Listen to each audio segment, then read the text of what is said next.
Well, welcome back to one of the world's most beautiful mountain resorts, particularly on a day like this, and a little change up front in the commentary box. Myself, David Goldstrom, together with Patrick Winterton. And Patrick, this is an absolutely gorgeous day. Well, the temperature has risen, what, 3.5 degrees over the last hour and a half, so slightly more favourable for the men, bitterly cold for the women first thing, particularly when they came out to train. Exactly the same course being set out for the men's 15, but they've got to go around it 3 times, so 3 times up that monster hill to start with. It's tough work up to the 2.3 kilometre stage, and we're going to see who's got the stamina and who really is fit at altitude as they need to be for next week. Well, the power players of the World Economic Forum, they're long gone. They've been replaced by the world's finest men's cross-country skiers, who in about a week from now will draw in their own right millions and perhaps billions to the Olympic television screens. The start just moments away when we come back.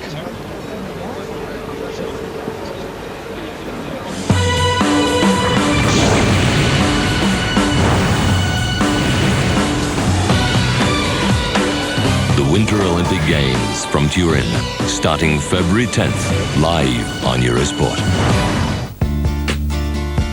ESSO, taking on the world's toughest energy challenges.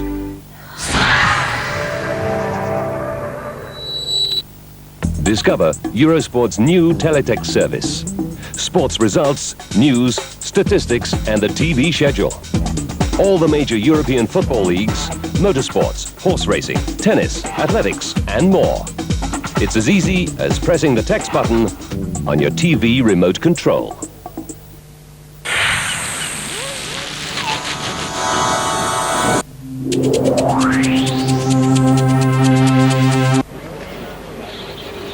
Well, welcome back to Davos, almost set to go on this final cross-country race before the whole tour moves to Torino for the Winter Olympic Games. Patrick Winterton alongside myself, David Goldstrom, on what has to be an absolutely gorgeous morning. And it's the men's 15K in classic style, 3 times round the 5-kilometre loop, and the clock you can hear just in the background ticking down for the first of the 84 competitors representing 27 nations here in Davos, and a really good crowd. It's maybe not the strongest part of the Swiss culture, cross-country skiing, but there were 3,000 out here yesterday for the sprints, and Patrick, I think a few more today. Yeah, not a bad turnout. They enjoy the racing. They enjoy all big occasions in this part of the world. Of course, it's a great alpine resort as well. Just a little disappointed that the winner of the last 15-kilometre classic isn't racing today, Vasily Rochev of Russia. I was hoping to see what sort of form he was on, but Toby Angara, the World Cup leader, is here, so we have to watch out for him. But Angara, as we found out this season, he likes the mass start, and today it's the time trial format with 30 seconds separating each of the starters. And I think Angara's performance will be watched very closely, because there was a hint just in the middle of the week that maybe Angara wasn't 100% healthy. Now, the German Federation have said absolutely nothing about that, and I'm sure he wouldn't be racing if he wasn't fit, because like Marit Bjørgen and Steyr in the women's race earlier today, it'll be safety rather than being sorry if there was a question mark. But I think we also have to wait for him to start before we can guarantee it, because Peruzzi withdrew at the last minute, just deciding that it was too cold. Minus 11.5 for the start of the women's. We're at minus 8 now. Now that has 2 differences. One, it's not so painful and not so damaging on the lungs, and secondly, it means that the skis will be running a little bit faster than they do at sub minus 10. So the men have drawn lucky, and they had a lie-in, so they've had the best of the draw today, but it sort of alternates one from the other. And generally an easy day for the servicemen? Yes, at minus 8, they haven't got any problem with the glide wax. There's virtually no humidity, very low levels, and also at this sort of temperature, the stick wax, it's just a question of how long you go, not a question of which wax you use. We're on special blue, maybe a little bit of extra green, possibly underfoot. You've got to decide how many layers of stick wax you put on and how long under the foot. Around, some of these men will be going on 12 inches alone, just around the toe level of the ski. Well, it's the national group as ever who get us away. These are the aspirants. Maybe the man who wears bib 9, Remo Fischer, will get a place in the Swiss relay team, but that's yet to be decided. Of course, all the nominations are in, but who actually will get a run for their country, well, that'll be decided on the eve of the race. Yeah, getting to the Olympic Games is the easy part. Being selected to race there is the tough part, because you're up against much stronger competition. But a lot of that will come down to health, David, and as we've seen, there are one or two, noticeably in the women's. Marit Bjørgen, who's been ill, she's been on a very heavy dose of antibiotics over the last 3 days. It does happen, you do collapse, and when you're at your absolute peak of fitness, that's when you're most vulnerable to all the bugs going around. Well, who's going to win today? Well, this is going to be quite tricky. You certainly, I think, want to be there or thereabouts today if you want to be in contention in a week or 2 weeks' time for major Olympic honours. But the way the bookmakers see it today, and the book's closed, so I'm sorry if you haven't got your money on, you're too late, but they basically have Tobias Angerer, the World Cup leader, at 5-1, with Verpalu, the absolute classic specialist, and 15 kilometres is food and drink to him. 11-2 second favourite. Bauer of the Czech Republic at 9-1, and Frode Still of Norway, another classic specialist, also at 9-1, with Teichmann of Germany, Angerer's teammate, at 11-1. But I'm interested in two men with slightly longer odds, in fact 3. Hjelmeset at 13-1, Svartadell, also of Norway, at 16-1, and Jack Mai at 34-1. Well, I can guarantee you haven't got any money on any of them, so don't take the odds too seriously. I think it's very difficult to call this. Firstly, we're at altitude. Now, the relevance of that is that we're at just over 1,500 metres, which is exactly the same as Pragelato for the Olympic Games. And the second factor is that all the teams have gone through different regimes. Some of them are on a 2-week rest period, so they're likely to be coming up to their best form today. Those who are going for only the 1-week rest period are still going to be slightly down. So I think you need to be within a minute of the leader to stand a chance next week. But I wouldn't be too concerned if you're just not firing, because it's a tough race here. And if you're not feeling good, you're going to lose much more time than you would do, say you were racing in the Holmenkollen Stadium, which is only just above sea level. Well, statistics aren't everything. Davos used to be the host to longer distance races, the 15 for women and 30 for the men, but in recent times it's come down to half that distance. We've had a couple of 15 classics in recent years. Verpalu won in 2003 in 38:13. Ahead of Pankratov of Russia and Södergren of Sweden, who we saw in Oberstdorf might well be on his way back to his best. Well, I've got my money on Södergren for the 50-kilometre this year. I just fancy Sweden. I think Sweden's best chance of taking gold goes with Björn Lind in the sprint event, who's been totally dominant over the last month or so. But Södergren, I just fancy him. He's a really tough mass start skier, and I think that Angerer, by that stage, the last day of the Olympics, Angerer is going to be on his chin straps and won't be able to produce that special sprint that we've seen so many times already this year. And just for the record, back in 2001, Erling Jevne won it for Norway here, ahead of Per Ellefsen, who, well, we've had so many stories over the recent years about his comeback, but it hasn't materialised as yet. Batory of Slovakia was 3rd, and Frode Still ahead of Teichmann in 4th and 5th, with Hjelmeset in 6th place. So there's a bit of form. And this has always proved to be a really reliable guide. Absolutely, and the other factor about this race here in Davos is that the pacing is so important. We've seen in the past skiers going off very fast on the first loop and fading on the third one. I remember Bente Skari she'd be 40 seconds behind after the first loop and still win the race. It was that sort of race. You've got to control yourself over the first loop, build the speed on the second, and you need something in reserve for the third and final climb out of the stadium, because if you don't, you're going to lose minutes rather than seconds. Actually, it's quite interesting when you come out of this stadium, Patrick, because the first kilometre is pretty inviting. Then the pain begins. Yeah, the key is to not to have the heart rate going too fast when you turn left into the forest. And one factor I like is I like these hairpin bends. They're very technical. The good skiers, the good alpine skiers, will be able to maintain their speed round those 180-degree turns. Those slightly less competent will lose time and come to a grinding halt. And I'm all for that. Technical courses is what it's all about. It shouldn't be that easy at this level. 12, this is Francois Jacques Souly from Andorra, one of the 27 nations represented. He's 27 years of age, and I guess this has got to be his warm-up race for the Olympic Games. But as ever, the big guns, they all come at the end.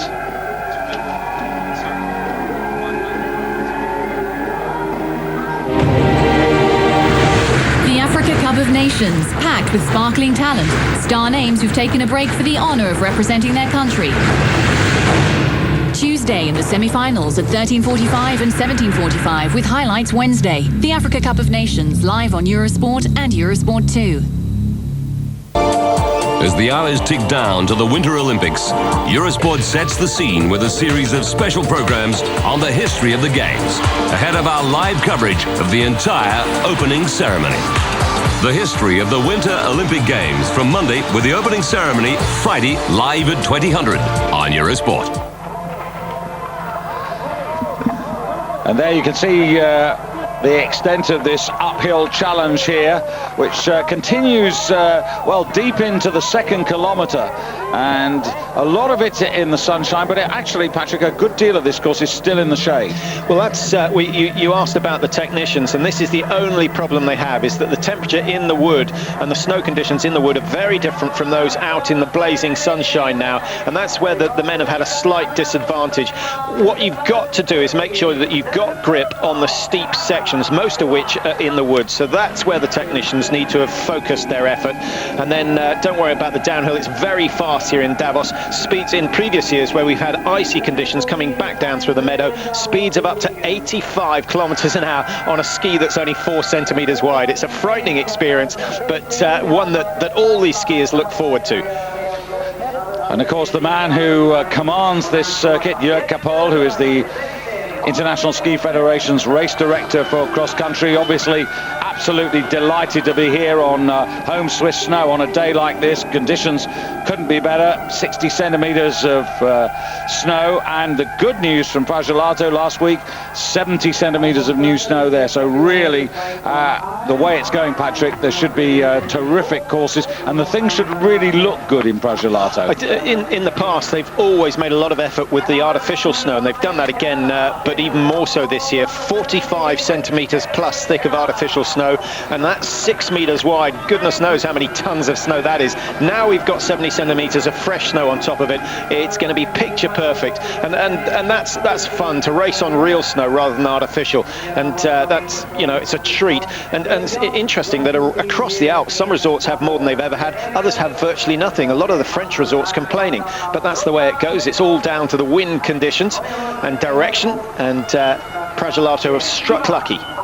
Here's an interesting man, Ivan Arteev of Russia, 28 years of age, won the national title earlier in the season in the pursuit, but was 50th in the 15 kilometer classic, so quite a difference there. Maybe something went badly wrong on the day, because it's quite a discrepancy. Well, I've sort of looked at the results over this year, and it is interesting to see those athletes who perform in the pursuit events and the mass start events. If you've got a mass start, those who are maybe 3-4% weaker than the best can still hang on when it's a mass start. They have no chance in this sort of format, and that's why Angra isn't my top tip for today, simply because it is the time trial, and that sprint is less effective in these sort of conditions. And that's why Veerpalu, who is an absolute spot-on time trialer, that's where he doesn't actually, if one's being honest, he doesn't really favour the hustle and bustle of a mass start.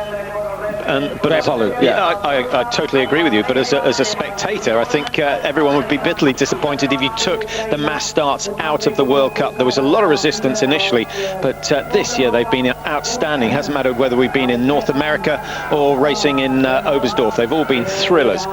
What if you look at the Olympic program now and compare it to, let's go back to Lillehammer in 1994 or Albertville in 1992, the only time trial races we're going to see in the cross country are going to be the women's 10 and the men's 15, because everything else, the pursuit, the 50 and the 30 are both mass starts, the sprints obviously, the relays, so the whole complexion of cross country racing has really changed. Well, I think Jörg deserves a pat on the back for playing his part in that, and it's exactly what needed to happen. But I do remember the very first mass start that they had in Canmore, won by Jochen Behler, incidentally, who's now the #1 man in charge of the German coaching team. There was huge resistance, and it was put on back burners for another 2 years before they dared try it again. And it's the athletes who don't want it, but that's the athletes who are winning who reject it.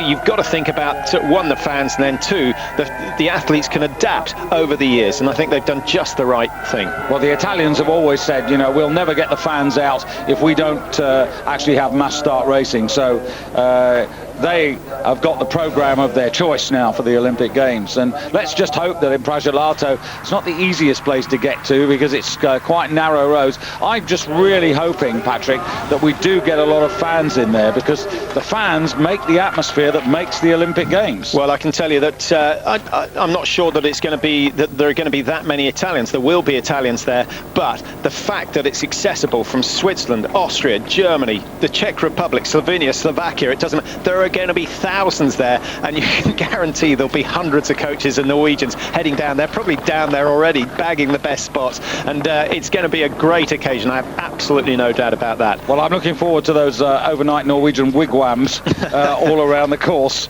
Well, wouldn't that be nice in the 50k to have people camped out on the track, just like we get in the Holmenkollen March and races like that, and the Holmenkollen 50, of course. That's the sort of atmosphere that the racers want, and that's the one thing that differs from the World Cups to the Olympic Games, is you don't just get people in the stadium, you have them all round. And I still remember the World Championships up in Trondheim, where the whole 10-kilometre loop was lined 3-4 thick, and that's the sort of atmosphere that we want. Yeah, we had a bit of that in Ottopa earlier in the season, where all the racers said the atmosphere was World Championship Olympic style. You know, they really got an adrenaline buzz from what they were getting from the people, and it is important, because when you're going through pain, and there's certainly pain to go through, you just don't know, just that little boost from a spectator cheer can just help you through that moment of agony, and suddenly you can come through and even, who knows, go for a medal. Well, I think the men's sprint, before we pick back up on the race, the men's sprint is going to be one to watch, because with Zorzi coming through and a couple of other, Frasnelli, another Italian, starting to get into top form, that's the one that's going to draw the crowds out, and they'd love to see Zorro, as he's known, take another medal.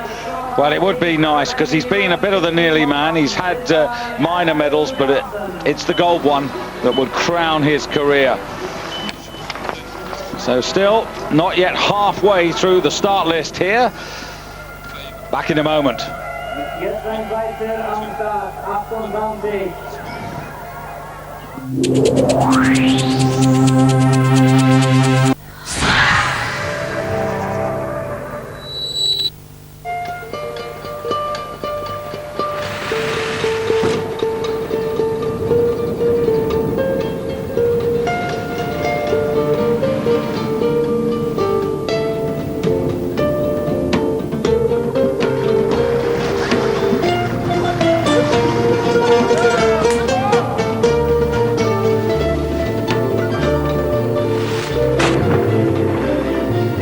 Live your myth in Greece.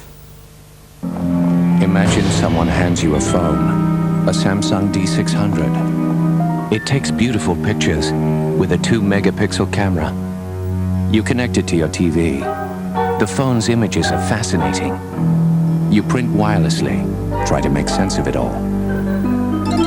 Suddenly the phone rings, but no one's there. With the D600's powerful business functions, it's not that hard to imagine.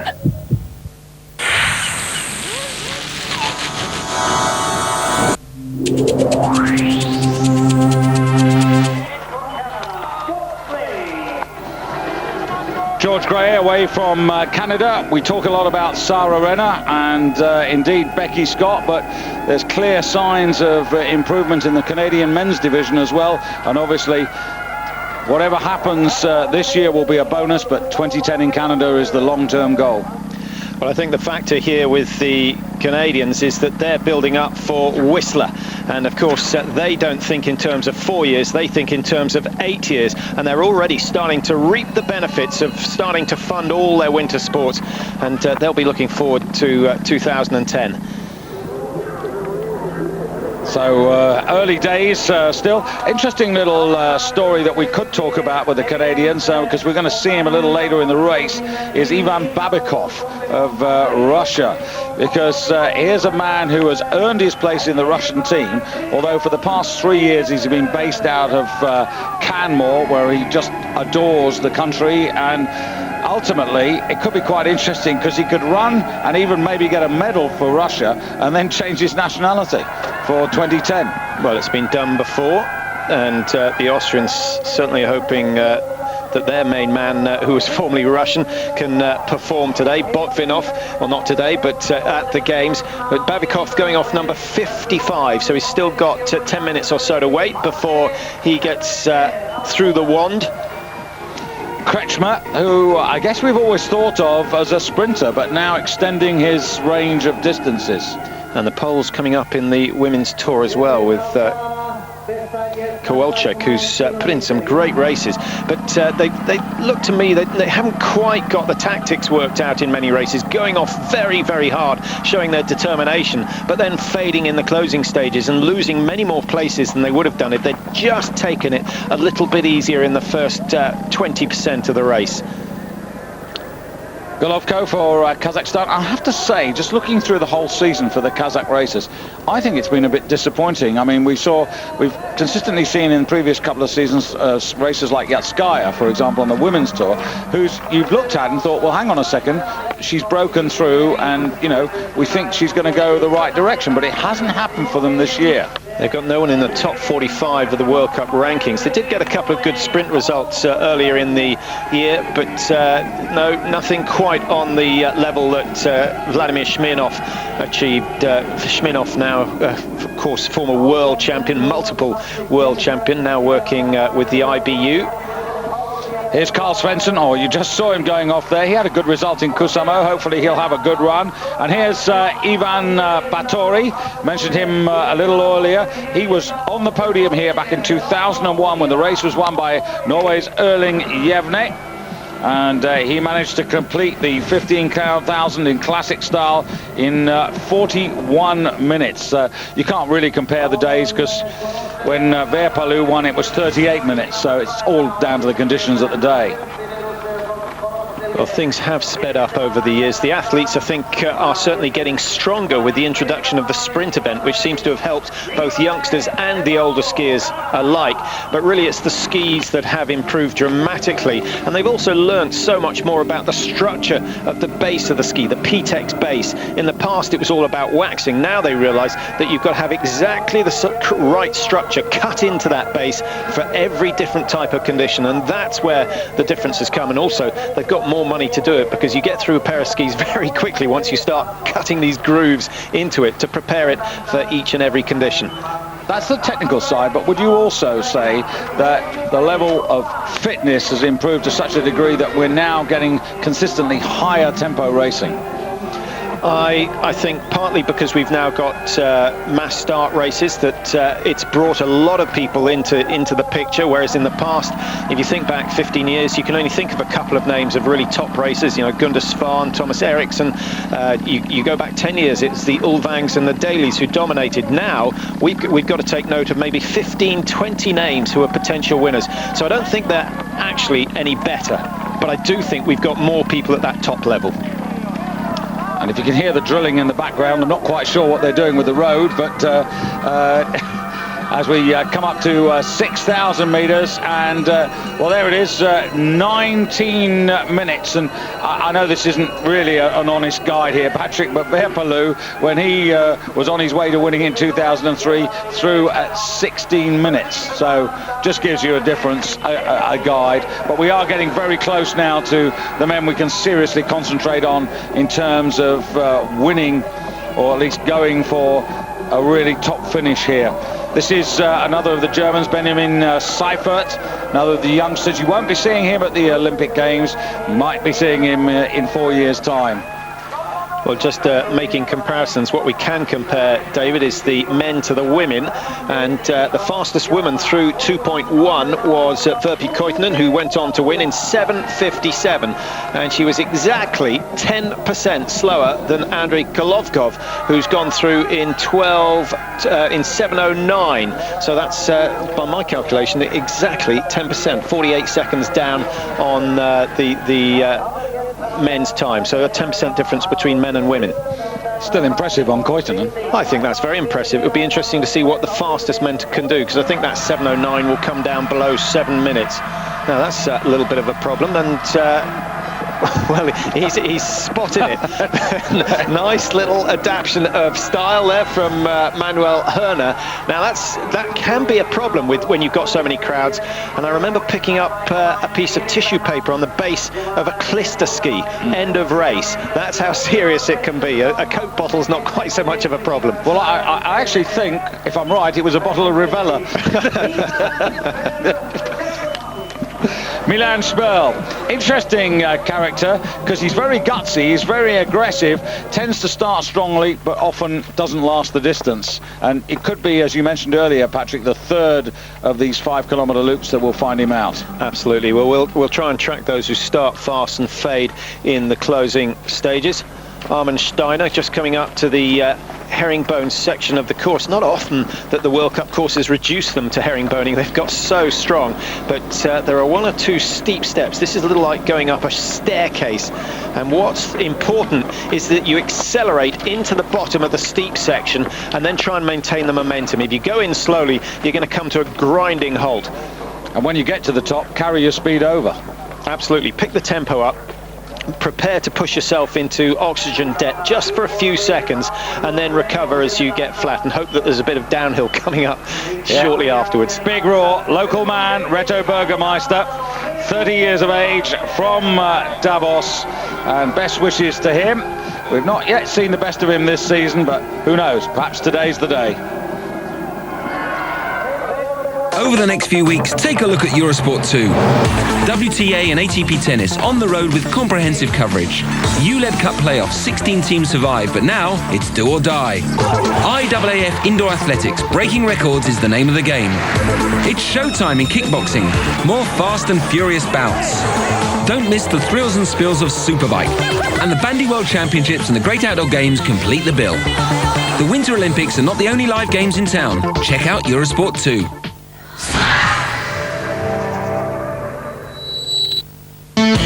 Eurosport.com.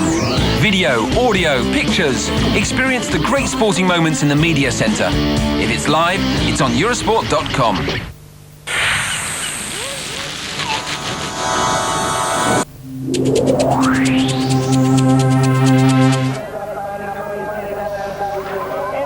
Well, that looks like Katsuhito Ebisawa, 33 years of age, and of course the Nordic Worlds in Sapporo next year.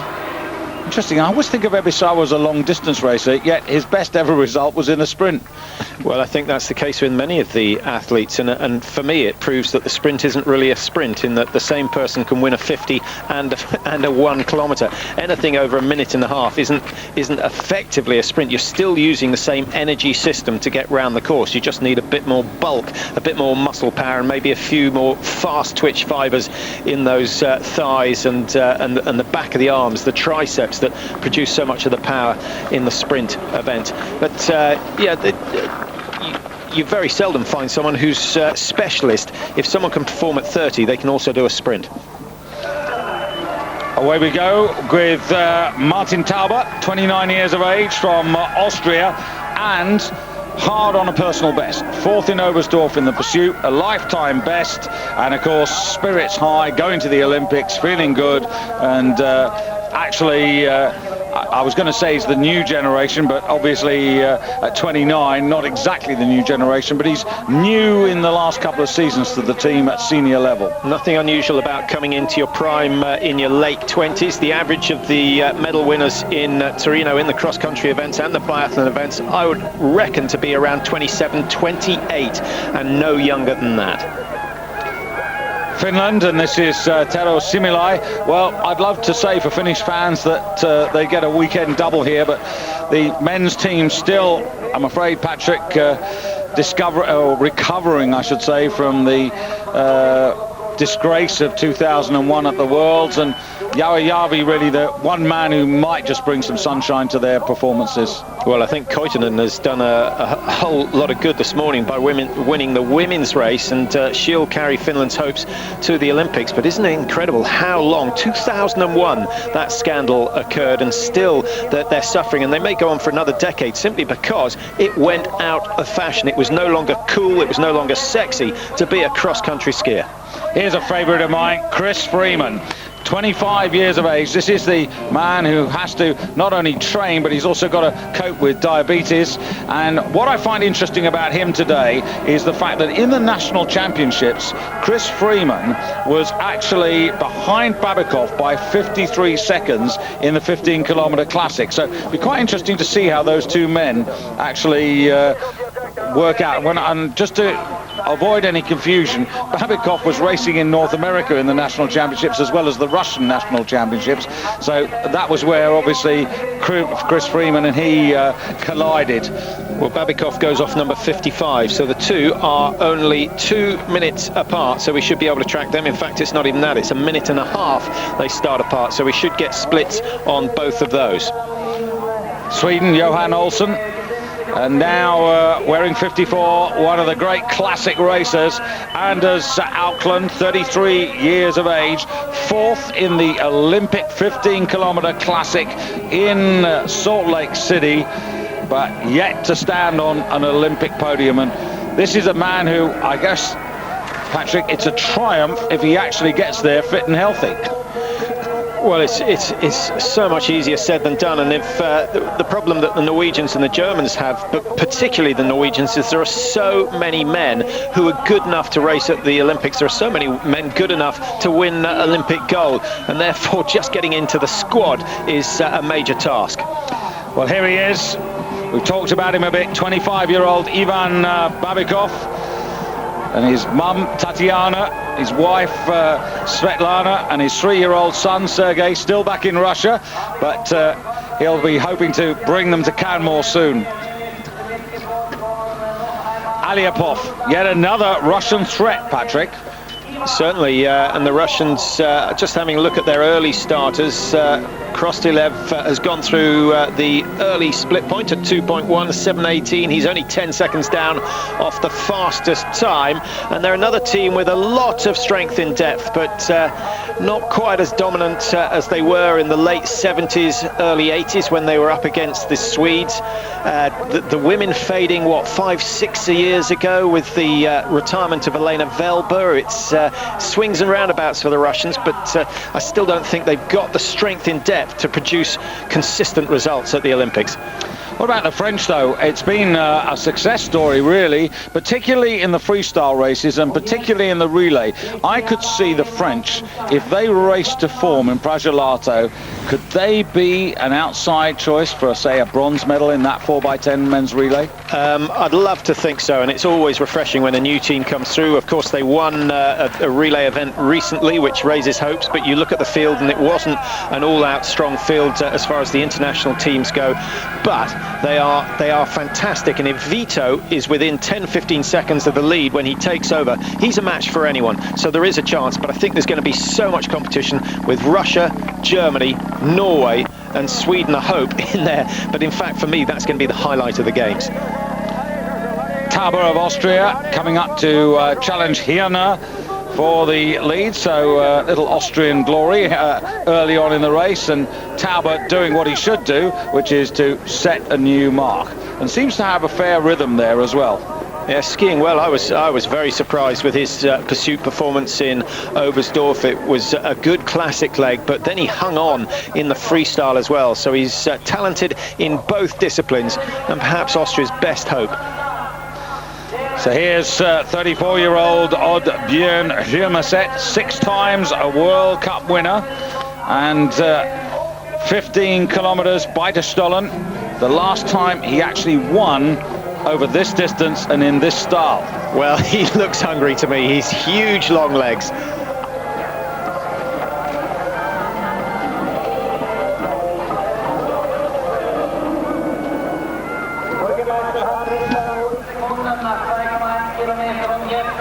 Well, Botvinov, what can we say about him? He really turns up for the big championships. He's 38 now, but he's still a threat. Yeah, he's getting on a bit. I just can't see it happening. It would be a fairy tale if he were to come through next week. I think today, if he can get in the top 15, that would be a good run from Botvinov. Immensely strong, and I remember the Austrian teams, the Austrian skiers couldn't believe it when he joined their squad. What sort of a regime he went through. But he's earned a lot of respect in Austria with what he's done over the last few years. A man for the future takes his start now, 22-year-old Jardalen for Norway, was 12th in Beiterstollen in the first 15 Classic of the season. Chris Freeman, 4:53.8, so be interesting to see where Babikov is on his start when he comes up the mountain. Yeah, that's a good start from Freeman, and also Olsen, who's just gone ahead of Freeman. Martin Tauber of Austria pushed down into 3rd now with some impressive times at that 1.2 kilometer stage. 4:50, the fastest time at the moment. I think we could see that coming down somewhere closer to 4:40, 4:43. Jack Mai on the far side there, the Olympic bronze medalist from Salt Lake City in this race, in this classic style over 15,000 meters. 34-1 for the bookmakers. Is he going to deny them today, I wonder? I think he's going to have to be in the top 10 to really give himself a chance for next week for the Olympics.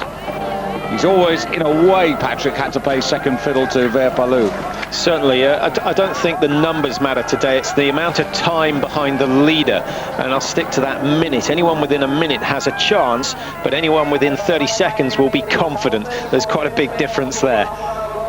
Santos away from Italy, who also have real relay possibilities in the men's 4x10, and in my lifetime, Patrick, I've never had the privilege of being at anything other than at a brilliant 4x10. Absolutely, and normally it's Italy versus Norway. The Italians aren't as strong, but they know that if they can give Zorzi a chance, who's an excellent sprinter, that he'll hang on. I always liken them to Jack Russell's, the Italian team, because they get in behind and they just hold on to the backsides of whoever's skiing in front, and they won't let go. And on home snow, it's going to be an almighty fight.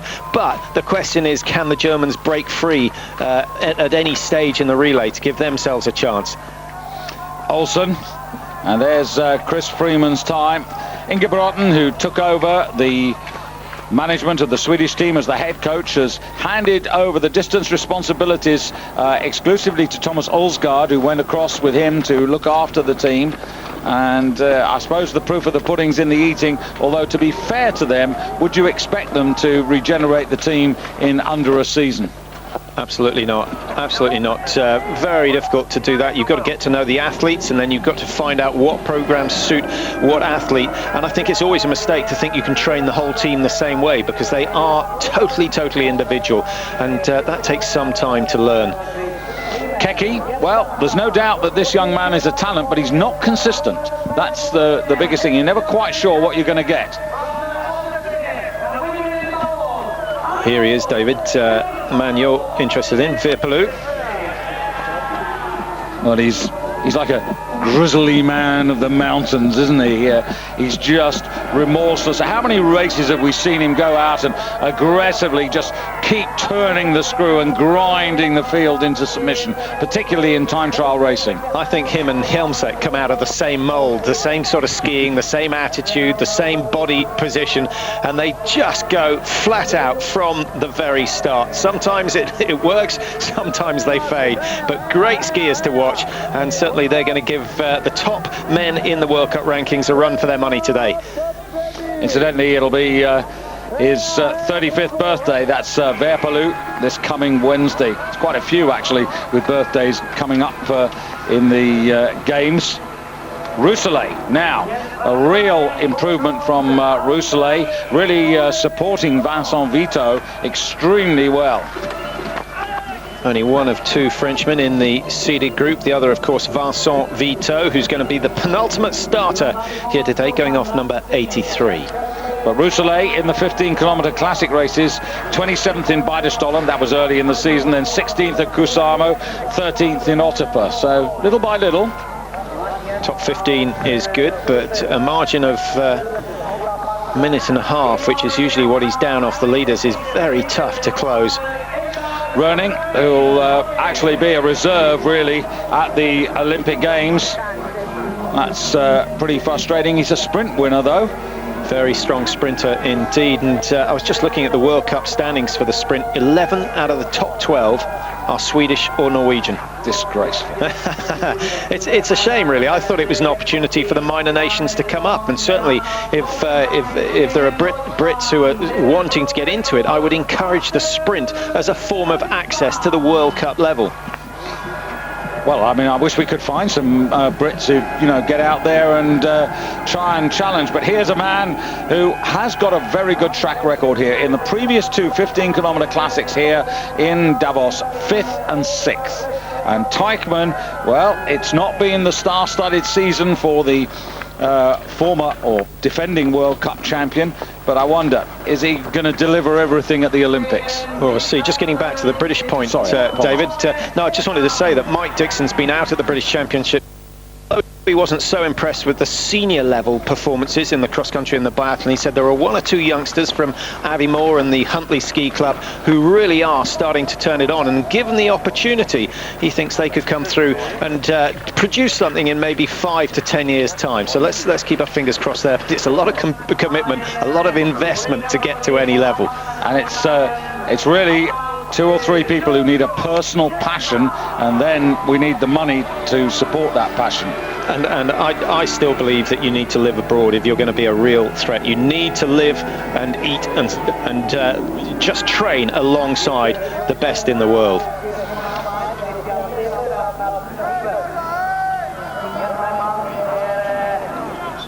Giorgio Giacinto on his way, and now in the traditional, very distinctive Swedish strip, Matti Fredriksson, and there are a whole lot of people, Patrick, who would be absolutely delighted if this man, who'll be 33 on Saturday, the first competitive day of the Winter Olympic Games, if he could get an Olympic medal. He's been to 3 Olympic Games, he's yet to stand on a podium, and everybody thinks that really this is going to be his last chance. I think you're right there. He's had a fantastic career. Of course, he's won the overall World Cup on one occasion. It's been, in fact, he was the last non-German to win it, with Teichmann and Sommerfeld coming through in the last 2 years. Fredriksson hasn't totally convinced me this year, and I think if any of the Fredrikssons get a medal, it will be Toby. Maybe, but I think maybe Matty's best chance is going to come in that 50-free in the mass start, but he's going to have to be so wise, and it could be. And he's going to have to beat this man, because Södergren has looked fantastic, and we know that he enjoys the long distance. Yeah, he certainly does. A silver medalist in the World Championships in Val di Fiemme under similar weather conditions to today. Beautiful blue skies over 50-kilometre freestyle. But that's going to be the hustle bustle of a mass start. He almost skis like the Germans. We'll pick up on Södergren later, but he skis much more upright, and I think the German's actually learning the style off Södergren. A lovely classic style, and the skating he does the same, and the result is that he gets so much more power out of the legs relative to the arms, and that's why Södergren is in my favour at the moment. Frode Still, another big occasion racer. Of course, he is the Olympic silver medalist over 15 kilometres classic style, and the world champion in that unbelievable snowy finish last year in Oberstdorf, where the Norwegians clean swept. And Philbrick now for Germany, 26 years of age. This will be, well, it will be when he gets to Torino, his second taste of the Olympics. And Patrick, you've been there, you know, as a competitor, how special it is. Not everybody can win, few do, but to be an Olympian is special. Certainly it is. I think you've got 2 or 3 groups of athletes. You've got those whose lifetime achievement is actually getting to the games, and therefore the games are a party. They're a reward for the 15, 20 years of training that you've put into it. There are those who go knowing that they've got a real chance of winning gold. So for them, it's not that different. But the big thing, everyone mixes together. You live in a village. Generally, it's not going to be the case this year with the resorts spread all over the place. But everyone's on much more of an even keel, and because you can only put 4 men in each team, you have a much better chance of doing well. And some of the world's best aren't even there, haven't qualified. So you do get that opportunity to get into the top 30. And of course, you have the fans, you have that following that just gets that extra couple of % out of your body. Well, plenty to look forward to. We were in the countdown, and here's Rennie Sommerfeld, who's had a very steady build-up. And in the Olympic Games, so far, in his experience, he's never been better than 10th in any of the competitions. That could change. And now the very distinctive yellow hat, you'll get to know that throughout the Olympic Games. Pietro Pila-Cotra, I think one of the great freestyle skiers, not so effective as classic, but this man surely this man's got a part to play in the Italian medal quest. Certainly has, and if the men's sprint event yesterday is anything to go by, both Giorgio Di Centa and Pietro Pila-Cotra are going to be on good form in today's race. A lot depends on how tired they are after the couple of weeks of altitude training. If they haven't fully recovered, then they need to get their feet up in a hurry once today's race is over. So you can see the standard rising all the time. Hetland coming up, challenging Johan Olsen, and Chris Freeman of the United States just behind him. Another straight start. We didn't actually catch up on Babikov to see. I'm fascinating. We'll try and get to that in a moment. Here goes the World Cup leader, Toby Angara. Well, we'll find out just how fit he is. 5 times a World Cup winner, 7 podiums, and 9th in Beidestollen in the first 15 Classic, and the winner in Kusamo, but not involved in Otapa.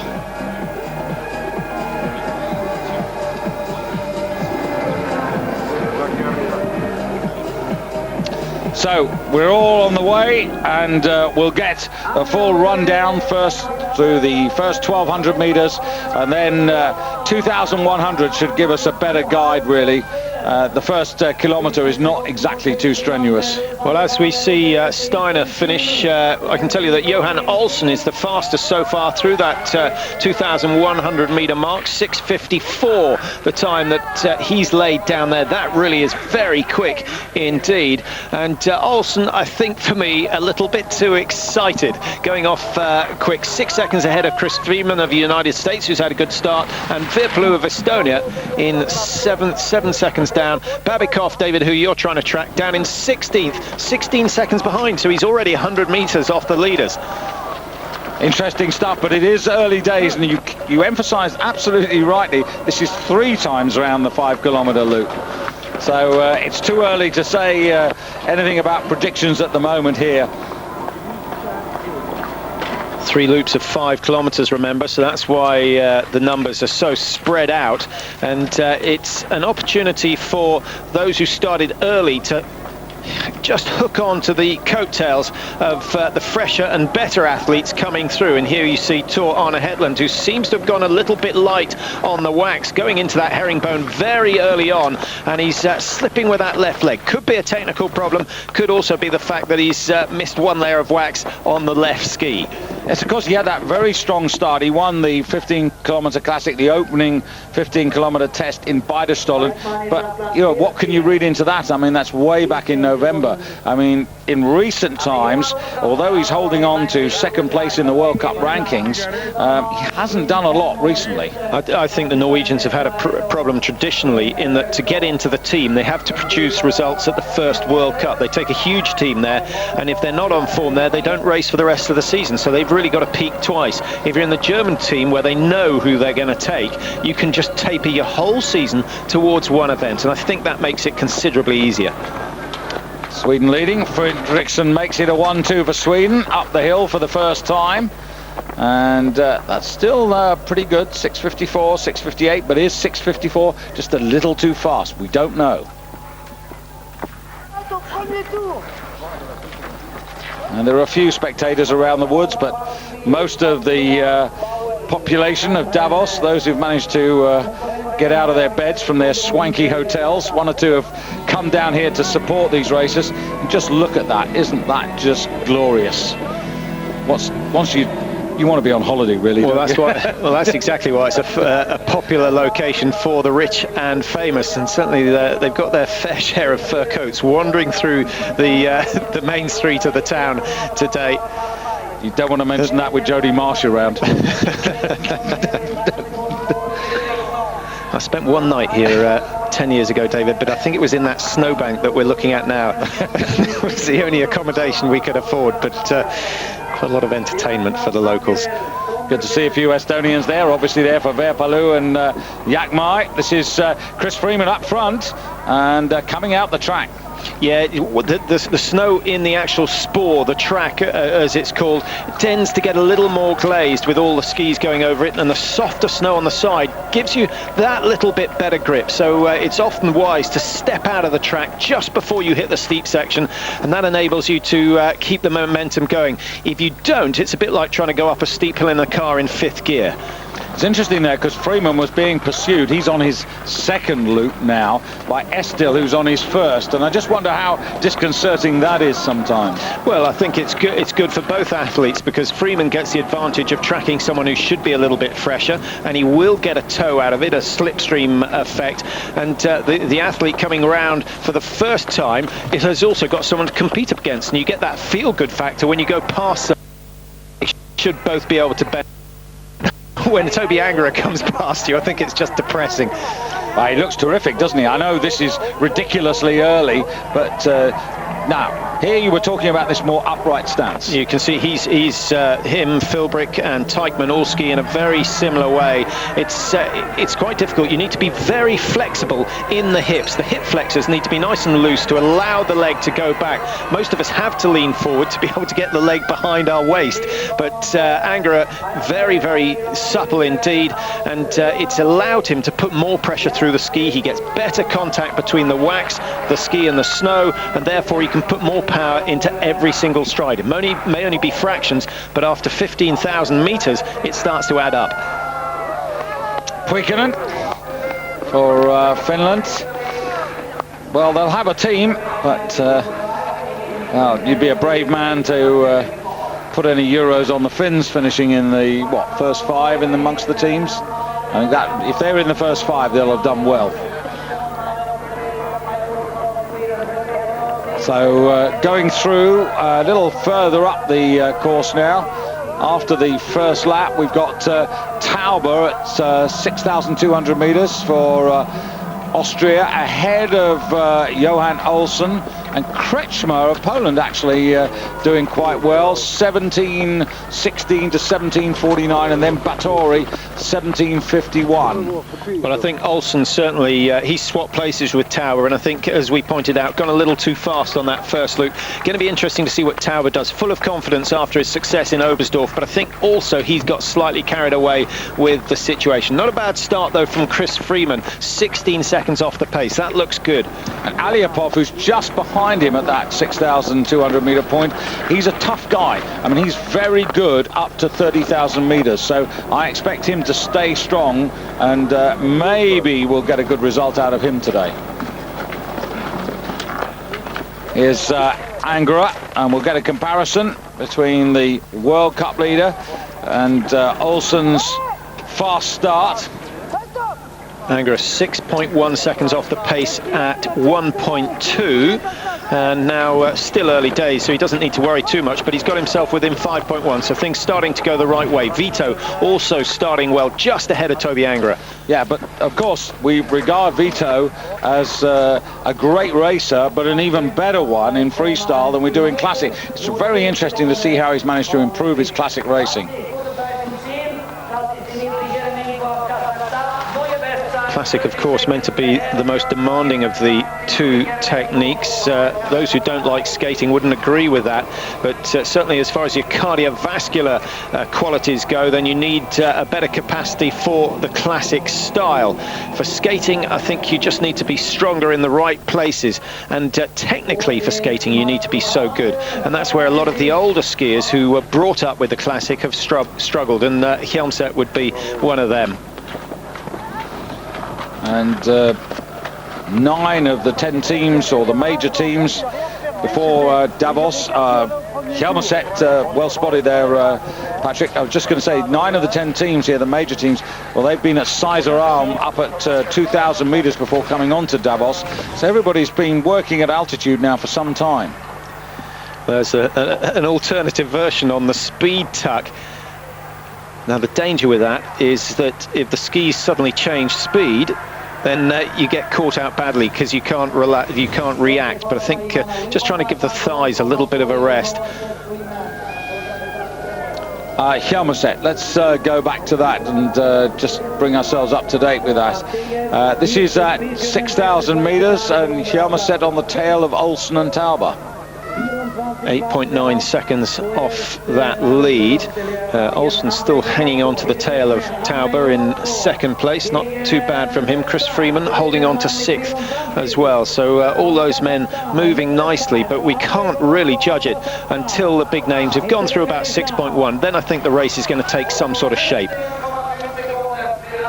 Yeah, this is where, or I should say, it's a day where the coaches earn their money, because compared with pursuit racing, where you can strategically place your coaches round for poles and drinks, here it's information which is the highest commodity. Well, there you can see the handheld computer. They've shrunk by a factor of about 10 over the last decade, but it does give them, they type in the bib number of the athlete and it will tell them exactly where they stand at what part of the course. So you type in the stage, the time split, whether it's 6.2 or 7.1, and then you type in the bib number, and up come all the readings. But it will also give you the 3 athletes in front, the 3 athletes behind, which allows the coach to pick and choose what sort of information he's going to impart to the athlete, and that's a skill in itself. There's an interesting little picture there, Verpalou and Södergren. Just a slightly steadier start by about 6 or 7 seconds, but it would suggest that maybe their pacing is a little bit more on the money.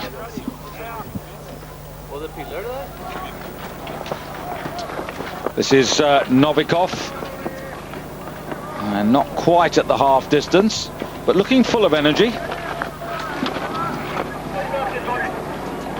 Good long glide, certainly getting the work out of the ski, which is one of the important things. Let the ski glide until it starts to slow, but nowadays many more men skiing with a much higher tempo than that, and it's a bit like paddling a canoe, David. If you paddle slow with powerful, you don't actually go as fast as if you can just keep the arms turning over with a very high tempo, and I think they're thinking along the same lines, although the resistance of air to the skier isn't quite the same as that of water to a canoe. Ooh, there's a tricky little fall coming around that 180 degree hairpin, and just why it's put there, just to find out who is technically well balanced. That's Chebotko's legs you can see there in foreground. Now back to, or further down I should say, to the finishes, and 26 coming home. That's Krejlok for Poland, and Golovko of Kazakhstan with 39 minutes, the only man inside 40 at the moment.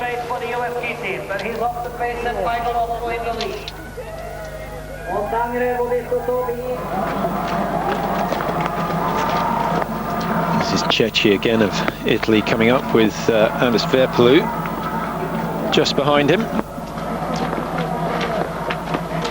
Verpelu gained a good amount of time on Chechi. And David, that's one of the keys, is there's a little bit of luck involved in your start position. If you start behind someone who's a fraction better than you, it really does give you that incentive to chase. If you start behind someone or in front of someone who's 10% better than you, it tends to put you into a bad mental, mental state at an early stage of the race. And from then on in, you've got no chance of producing your best result. But he's about to be disappointed, I'm afraid, Keke, because that 30-second differential, Verpelu starting after him, is going to be closed even more so in the next probably half minute, and that will demoralise him a little bit. Just blowing kisses there. George Gray of Canada, who that's not bad for George. 39.27. Everyone through 2.1, as we've seen, David. I think we should pick up on a couple of names. Olsen, the fastest. We think he's gone through too fast. A teammate of Maddie Fredriksson, who's on screen now, going through 6.2. Bauer, Fredriksson, Vito, Angra, the other top 5 at that 2.1 stage. So Maddie Fredriksson, a very good start, and he's got top spot at 6.1. Looks good. Yeah, looks good. Looks very fluent. Nice, good drive from the hip. You can see it coming through very fast indeed, and the coordination between the arms and the legs absolutely perfect with Fredriksson at the moment. I think we shouldn't underestimate Inge Bråten, the head coach. I know we said to expect things within the first season would be really too much, but having said that, it's worth remembering that he did actually coach Norwegians to 8 Olympic gold medals. So, I mean, he has got a pedigree of success. He knows what it takes to win. Certainly, but you don't turn a racer. You can't produce a champion in the space of the year. But what he has got, he's got talent to work with, so to speak. And Fredriksson's proved his worth before. It's a question of getting the best out of each individual. His job isn't really to create skiers. They're there already. All he's got to do is tune them perfectly for the big day. Well, wouldn't it be ironical if Inge Bråten, supported by Thomas Olsgaard as the head distance coach for Norway, ended up by coaching Swedes to medals ahead of Norwegians in Turin? I think it would be a painful experience for the Norwegians, but the Norwegians will be there or thereabouts. The 50k is going to be an almighty tussle between Norway, who are so good in those long distance races, and the Swedes with Södergren and Fredriksson, who are just about there. Hetland just not looking as dynamic there at all. He was going through the job, but it wasn't with not a lot of power. Yeah, I don't think he's happy with the altitude, actually, David. He's gasping at the moment, and looks to me to be in what we call oxygen debt, where you're using more oxygen than you're actually being able to feed the muscles. And Hetland doesn't look comfortable. Just looking at Fredriksson now, I don't know about this, but he just looks a fraction trimmer to me. A kilo or two lighter. Well, he always looks a lot heftier on the TV screen than he does when you stand next door to him in the airport. He's a waif of a man, very, very thin, very. He's not as big as he looks, and the better technician, the taller they tend to look on the ski because they stand so upright. But he's not a big man. I wouldn't like to comment on his weight though. It just looks very. I'm impressed by the way he's racing at the moment. If he can produce a second half as good as the opening half. But he's easily confused with his brother, who definitely carries a couple of extra kilos. Yeah, but then he's an out-and-out sprinter. What I'm fascinated to know, I've got to ask Inge Bråten, before Toby won in 2003 at Val di Fiemme, what the Swedes did was they actually built a replica sprint course with that final roller at Val di Fiemme back home. And I just wonder whether they've actually gone and played that trick again. Well, I don't think they'd be the only ones to do that. It is so important, and the sprint perhaps the most tactical of all the races. And of course, with so many mass starts at the games, they're going to be using that finish for just about every single mass start race. That's interesting. Now, Verpelu, 6-7 seconds. He's got to find that now, probably in the next couple of kilometres, Patrick, if he really wants to be a contender here. Because you can see the gaps opening up. Chris Freeman, I think, 23 seconds. That's still a decent run. But at the moment, you've got to say that Fredriksson out front there, this is a good performance. And Tauber, well, can he stay this tough? And also, Novikov there as well. I mean, Novikov, not a headliner. Carl Svensson in the United States, 41 minutes, won't be pleased with that, I don't think.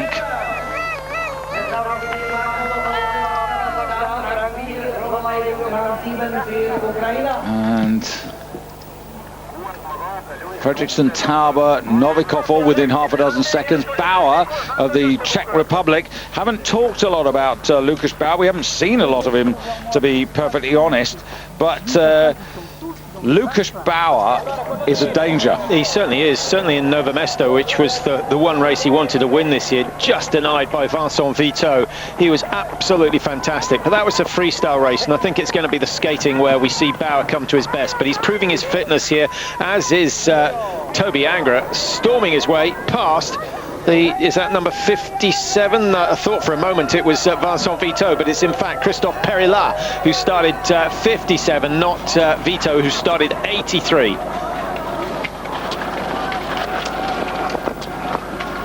Svartedal going well, David, into second place. Moves ahead of Tauber, who's still holding on despite the fact that we think he went off too quick.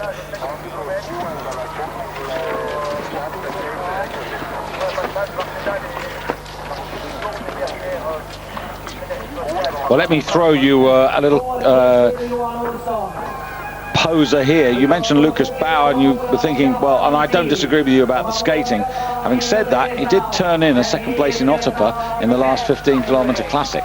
So, sure, I mean, he's like Vito, he has improved. He's proved himself in both, and the one essential ingredient is your cardiovascular capacity.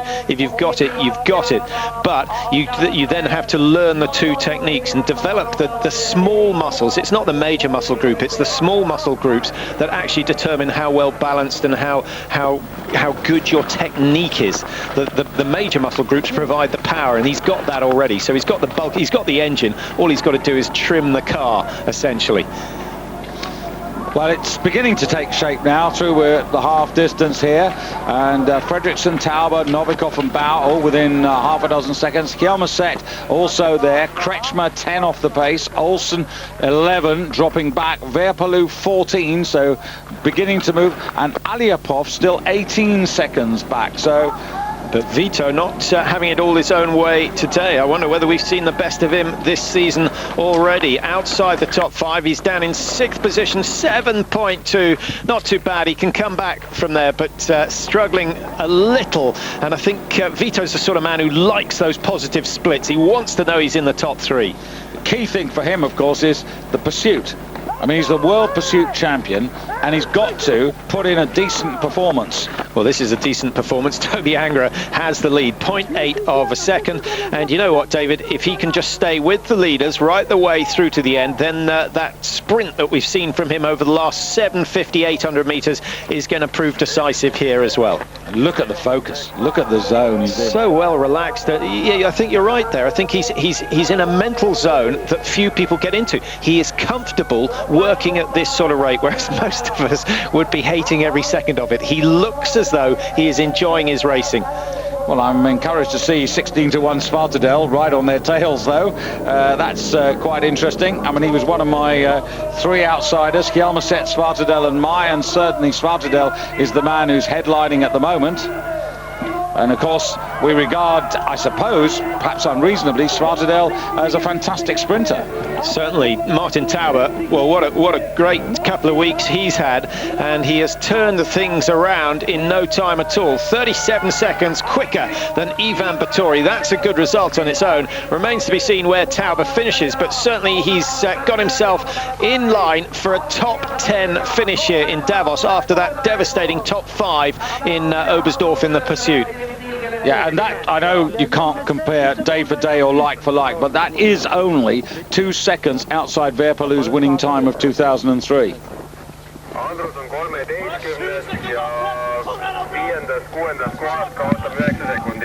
Well, we were just listening out there, but I'm afraid, Patrick, my finish is not that good. Or was it Estonian? I'm not sure. So who is lining up here? Södergren. Now you're very sweet on Södergren. He's beginning to make a move. 8 seconds off the pace. That's within striking distance. That's within. No, don't worry about him here. He's just tuning himself up for that long marathon, the 50-kilometre in Torino. So he wants to delay his start because that, of course, is on the 26th of February, whereas the first races are on the 12th. There's a big difference. If he's on his best form on the first day of the games, he's not going to be there at the end. So we don't want to see Södergren win this one. Right. Well, it's just the same as, who is it, the Russian woman, Savialova. She's only got one thought in her head, and that's the women's 30 freestyle. Well, this is Martin Taubert. It's a very dangerous game to pin all your hopes on one race. Absolutely, but that's what you have to do at this level. Look at the stride that Tauber's getting out. Fantastic finish. We have to eat our words, I think, David. We said he started too fast. He has pushed and pushed and pushed. Not sure what the damage is going to be after that effort, but he hasn't had any problem coping with the altitude here in Davos. And fourth in that Oberstdorf pursuit, which was a lifetime best, which shows that, you know, he's going to be a threat in the pursuit because he can handle classic. He certainly handled the skating. Yeah, the pursuit, you know what, with the pursuit in the past, of course, it was 2 different events, and then they brought the events closer together, but it was still 2 separate events with 2 separate medals. Now, of course, you have a transition, just like a triathlon, and that transition is starting to prove crucial. And I think in the future, maybe 3 transitions with 2 legs of each would be interesting. So here's Johan Nelson, who went out extremely fast. You can see he's paid the penalty because Tauber's time 38.15. Johansson has Johan Olsen at 38.46. So certainly that last 5K has found him out. Yeah, Olsen blasting out of the finish. He was 4.8 seconds in front of Taubert going through 2.1. By the halfway stage, he was 4.8 behind and now 30 seconds behind. So Taubert got it right. Olsen went a little too fast. He's young, inexperienced. He'll learn his lesson from that. In 4th position at 12.1 at the moment, but he'll drop down through the rankings. Let's pick it up a little further up the course. And Taubert certainly through 11,000 metres, so he's a good marker for us here. And Helmset really the only man who's gaining on Taubert, 12 seconds behind at 11.2, and it won't be long before Helmset comes into the stadium. He started number 60, 5.5 minutes down on Martin Taubert. And Ivan Babikov, well, this will be interesting. Chris Freeman, we'll do a little comparison. Remember early on there was 10 seconds in the favour of Chris Freeman, and Babikov will race for Russia, but may another time race for Canada into 5th place. He certainly earned his place in the 16-strong Russian athlete team to go to the Games. I don't know whether you can do the maths in a moment just to find out where Freeman is in compared to Babikov, but perhaps more important at this moment is Verpalu. There's 32.36, and look at this, 3,000 meters to go and 23 seconds. This is going south for Verpalu.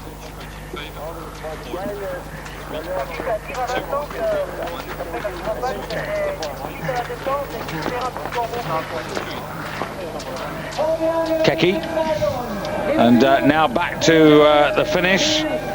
And is this Perriard? It is Perriard coming home, and well outside Tauber's time. Tauber's going to take quite a few scalps here. He is. I think he's certainly on for a top 10 finish with that sort of a race. He's on great form, there's no doubt about it.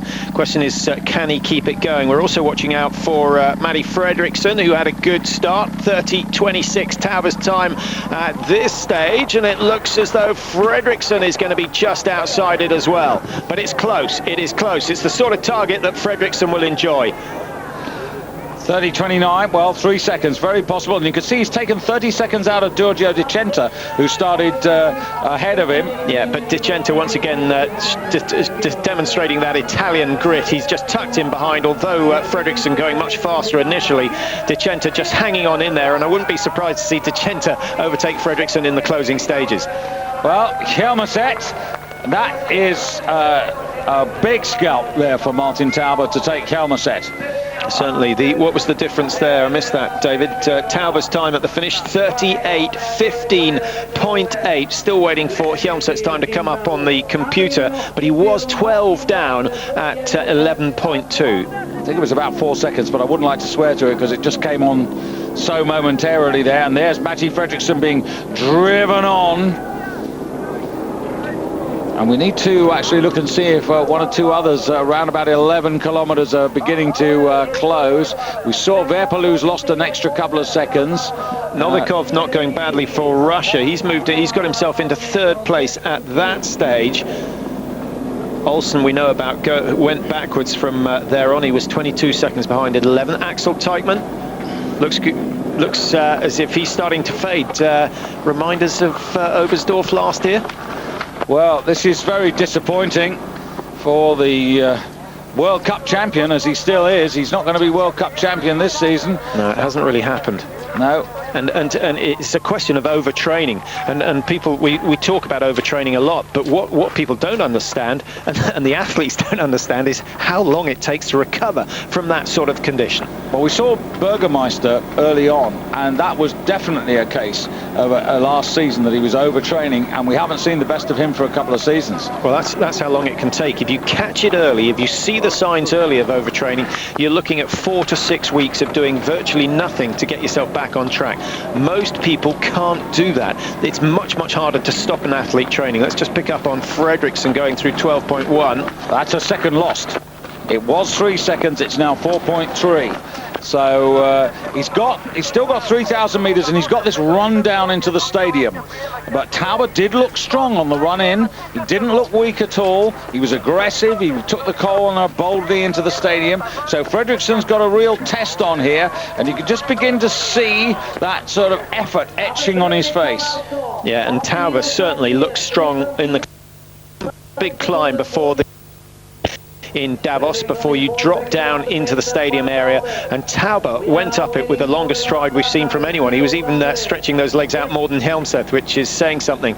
So he's finished strongly, but perhaps hungrier than many of these other athletes. Yeah, and it's a while since we've had an Austrian victory. I know he's not there yet, but I would think, in my memory, and I'd have to go back and check it, I think it was Christian Hoffmann in Novo Mesto a couple of seasons ago, which is a favourite place he likes to race. But well, just bad news for Tauber is that Jens-Arne Svardal has gone through 11.2 with a 7-second lead. Matty Fredriksson, as you said, David, just 3 seconds or so behind at that stage. So we'll wait to see. We should get Svardal going through 12.1. He started number 80, a minute and a half behind Anders Sodergren. So two of my long shots are not doing too badly here. Helmerset 13-1, Svartadell 16-1. Frode Estil. Oof. Now that not only can rip the muscles, the hip flexors, but it also costs you a couple of seconds. Frode Estil, does he look like an Olympic champion to you? Not at the moment, he doesn't. Not at the moment. Svardal looking very, very strong. Lots of spring in those legs, and different stance. Yeah, he's got a lot of forward lean, and he's an immensely strong man in the upper body, which is what you have to be. The Germans have tried to take that out of the equation. Don't rely on the arms so much, because the legs, what, 30-40% stronger than the arms, so use the legs. But the tempo, and he's looking around the course, he's going up there like a jackrabbit. It's absolutely astonishing stuff from Svardal, and I think he's been given the split times. He knows things are going well, and suddenly all the pain has evaporated from his body, and he's flowing through. He's more relaxed than Fredriksson, who went through. He's certainly more relaxed than Estil, who was looking a little weary. Well, to do what he just did, it demonstrates how much energy and power that he still has in his body.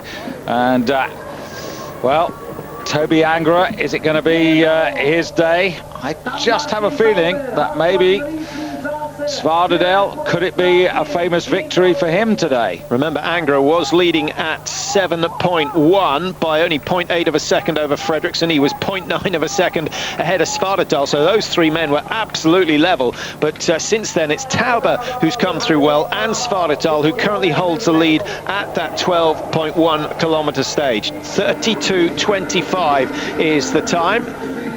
And Svartdal, well, he can sprint down the final 100 if he has to. But remember how devastating that finish from Angra is. So if Angra is within 3 or 4 seconds, I think he'll just say, OK, treat this as a mass start and go for it with 800 metres to go. The difference with Angra, though, is I think he might even have to go earlier than that, maybe a bit early, even 1.5 kilometres out, if he's uncertain of what's going to happen at the end. Well, you could argue he needs to go with 3 kilometres to go, because that's the last of the uphill as he gets to the 2.6 kilometre stage on the third and final loop. After that, it's a relatively easy course where the skis are going to be as important as anything else. Now, Vincent Vito wearing 83. From La Clusaz in France. I don't think this is a bad run out as a warm-up for the Olympic pursuit. No, I think he's looking good. I think we're going to see him in a fight for that gold medal in the pursuit. He's going to have to beat this man, and there's no way that Vito has a sprint to match Toby Angera's, which goes in favour of the German, but Vito is going to have to try and break clear. Maybe the transition is his only hope. A nice slick change of the skis to gain a 5-6 second margin over Toby Angera. So let's... And Angra down in 6th place. Having been first at 7.1. He's blown it.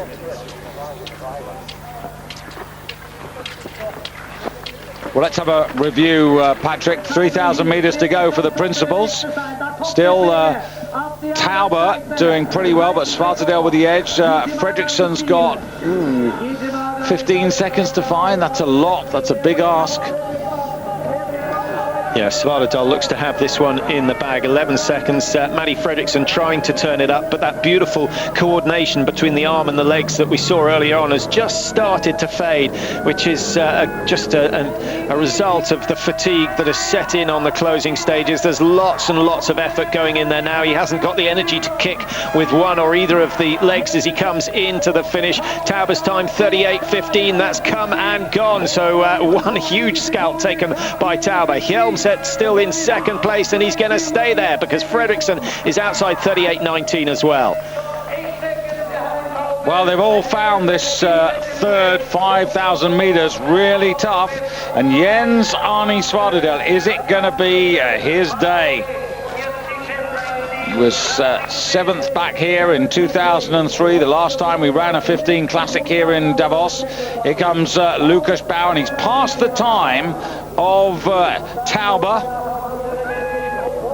Well, I'm just beginning to wonder here, are we on for a new personal best from Tauber? Well, certainly 4th the other day. If he gets on the podium, that would be astonishing and really encouraging for the Austrian team. This is the man who's most likely to bring success for the Czech Republic, Lucas Bauer.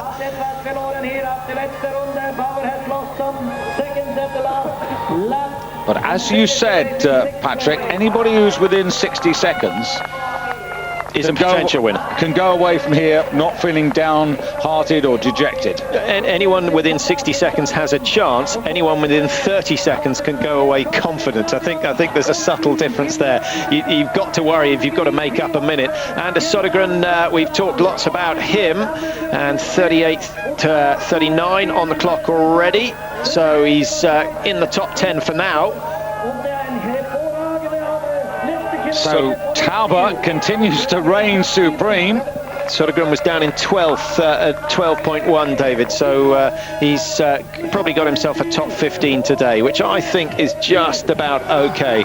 40 seconds or so off the leaders. And I might just have a little revision on Frode Still. I thought he was... I wasn't impressed, but actually that finish tells you something rather different. This might tell us something completely different, because here comes Jens Arne Svartedal, the man who'll be 30 on the 14th of February, right in the middle of the Olympic Games. And is he inside 38? He is. And 37.54.9. That's a very decent time. That is a fantastic finish as well. He was 11 seconds clear at 12.1. He's gained another 9 seconds over the last 2,900 meters. That's a big margin. And Svartedal really pushing it out. Now, you've got to hope that he hasn't gone over the top with that performance, because when you run yourself as ragged as that, you do tend to suffer. Well, Svartedal, who was second in Beidestollen, second in Kusamo, 7th in Otapa in the 3 World Cup 15-kilometer classic races that we've had so far this season, really coming home to record his first 100-pointer of the current season, and he's been very good. He's 6th in the World Cup rankings before today's race, and he's also a danger as a sprinter. So he's got the lead, but just having a look to see who might threaten. Well, we've only got 4 other starters after Svartedal, and the only one of those going okay in the closing stages is Vincent Vito, who's got himself within 15 seconds of the Norwegian. We know that Toby Angera is going backwards. Rennie Sommerfeld has really suffered, started only 30 seconds down on Svartedal, so I think it is up to Vincent Vito to pull something special out of the bag in the last 3 kilometers, but I really can't see it happening. Well, it would be a real shock, because the pedigree between the two men in terms of classic racing, well, everything points to Svartedal, very little points to Viso if you make it as a head-to-head. But there it is, 37.54, Vincent Vito coming home. It's going to be a decent effort, and as we said, it really does underline his chances to add the Olympic pursuit title to his world pursuit title. But he's just going to miss second as well. He's faded slightly in the closing stages. A good comeback though from Vincent Vito, who was outside the top 10 at the halfway, but just didn't have it to catch Taube. So Taube stays second, guaranteed a podium finish. Lifetime best. Fantastic. On the eve of the Olympic Games. Absolutely perfect timing. And here comes Angera, and you could just see he was a little wayward coming in, and that's just a sign of the fatigue. 20 seconds down off the lead at 12.1 for Angera. Has he managed to produce that finish again? 38.19. A Helmset is going to survive. Matti Fredriksson stays 5th, and Estil just pushed down into 7th place. But that margin, David, 32 seconds. He's lost all of that in the last 4.5 kilometers. And was there any truth that he was a little off colour, and has that affected that extra gear that he's been showing us all the way through the season? Because that will be the first thing to go. I think you're absolutely right. We've seen Teichmann, he's not looking too good, and just signs of vulnerability from the World Cup leader. Toby Angera, they're down in 6th position. But the winner is Jens Arne Svartedal, 16-1, I think. It's about time you put your money where your mouth is, because you'd be a wealthy man after today, having got the winner from the women's as well. What I was going to say, Patrick, is one of the great things on Eurosport is those of you who've taken time to be with us this Sunday morning, you know that all through the Olympics on Eurosport, exclusively, you will see the races from top to bottom, and you all know where to go on the internet to have a little interest. It'll sharpen your interest if you join Patrick and myself and Mike Dixon. Patrick also up at the biathlon to see who will win, and I have to say Svartedal has put himself absolutely in the frame.